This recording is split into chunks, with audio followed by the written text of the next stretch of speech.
আসসালামু আলাইকুম, welcome back to my channel. কেমন আছেন বন্ধুরা? আশা করি সবাই অনেক ভালো আছেন। আমিও আলহামদুলিল্লাহ অনেক ভালো আছি। চলে আসলাম নতুন আরেকটি রেসিপি নিয়ে। রেসিপিটি হলো সৌদি আরবের খ্যাপসা অথবা খাপসা, যে যেটাই বলুন না কেন, খাবারটা কিন্তু খেতে খুবই মজা। এর ঘ্রাণ পুরো বাড়ি মোমো করে। আশা করি আপনাদের অনেক ভালো লাগবে। ভালো লাগলে প্লিজ চ্যানেলটি সাবস্ক্রাইব করে পাশে থাকবেন, লাইক কমেন্ট শেয়ার করবেন। চলুন তাহলে রেসিপিটি শুরু করা যাক। ঘরে থাকা কিছু উপকরণ দিয়েই আপনারা বানিয়ে খেতে পারবেন, সেভাবেই আমি শেয়ার করেছি। আশা করি আপনাদের সকলেরই ভালো লাগবে। তো খ্যাপসা রান্না করার জন্য প্রথমে আমি একটা পাতিল বসিয়ে দিয়েছি, পর্যাপ্ত পরিমাণ তেল দিয়ে দিয়েছি।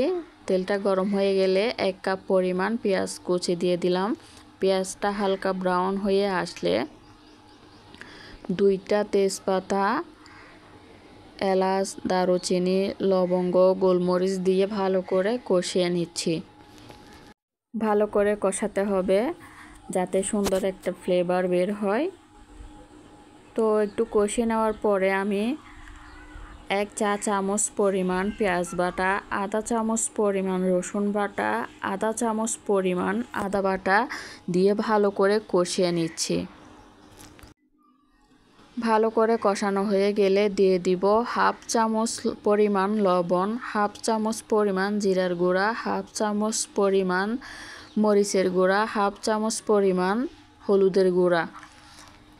এইসব মশলা দিয়ে ভালো করে কষিয়ে নিতে হবে। দিয়ে দিলাম 1 টিস্পুন পরিমাণ গরম মশলার গুঁড়া। গরম মশলাটা দেওয়ার পরে আমি এখানে একটা পাকা টমেটো নিয়েছি 1 কাপ পরিমাণ। আপনারা চাইলে টমেটো সসও ব্যবহার করতে পারেন। টমেটোটা দিয়ে ভালো করে কষিয়ে নিচ্ছি যতক্ষণ না টমেটোটা গলে যায়। ভালো করে কষানো হয়ে গেলে আমি এখানে মুরগির মাংস 2 ফালি দিয়ে দিয়েছি। আপনারা চাইলে রেগুলার পিস করেও করতে পারেন। মুরগিটাকে ভালো করে ধুয়ে পরিষ্কার করে আমি একটু কাট করে নিয়েছি যাতে মশলাটা ভালো করে প্রবেশ করতে পারে। ভালো করে নেড়ে চেড়ে আমি কষিয়ে নিচ্ছি। ভালো করে কষানোর পরে আমি পর্যাপ্ত পরিমাণ পানি দিয়ে দিলাম মাংসটা সেদ্ধ হবার জন্যে। তো ভালো করে মিশিয়ে নিচ্ছি।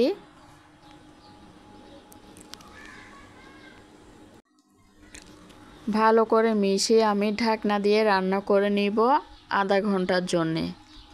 তো আধা ঘন্টা পর চলে আসলাম।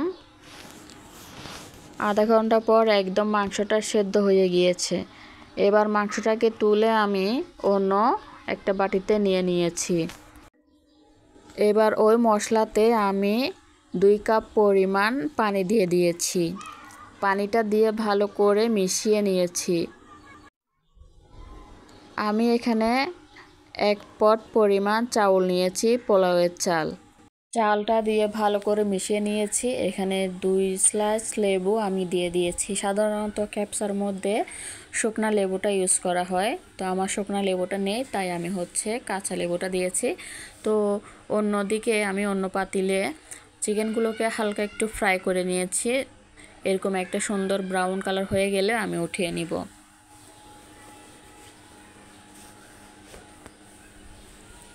চিকেনটা ফ্রাই করা হয়ে গিয়েছে।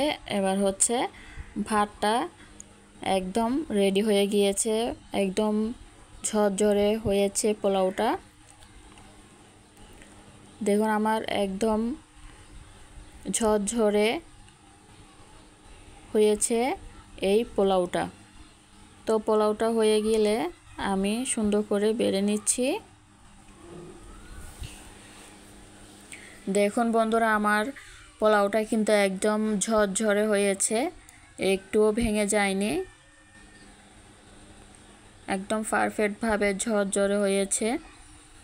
তো সেই চিকেন ফ্রাই করে রেখেছিলাম, সেটা উপর দিয়ে সুন্দর করে সাজিয়ে দিচ্ছি।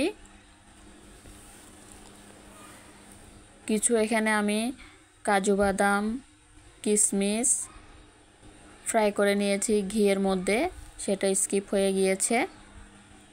তো সুন্দর করে আমি এখান দিয়ে কাজু বাদাম কিশমিশ ছড়িয়ে সুন্দর করে পরিবেশন করে নিচ্ছি। আপনারা চাইলে আরও অনেক কিছু দিয়েও পরিবেশন করতে পারেন। দেখুন খ্যাপসাটা দেখতে কিন্তু অনেক সুন্দর হয়েছে, খেতেও কিন্তু দারুণ মজা হয়েছিল। এভাবে আপনারা বাসায় বানিয়ে খেয়ে দেখতে পারেন। আশা করি আপনাদের অনেক ভালো লাগবে। ভালো লাগলে প্লিজ চ্যানেলটি সাবস্ক্রাইব করে পাশে থাকবেন, লাইক কমেন্ট শেয়ার করবেন আর কমেন্ট করে জানাবেন কেমন হয়েছে রেসিপিটি। আসসালামু আলাইকুম, ধন্যবাদ সবাইকে, আল্লাহ হাফেজ।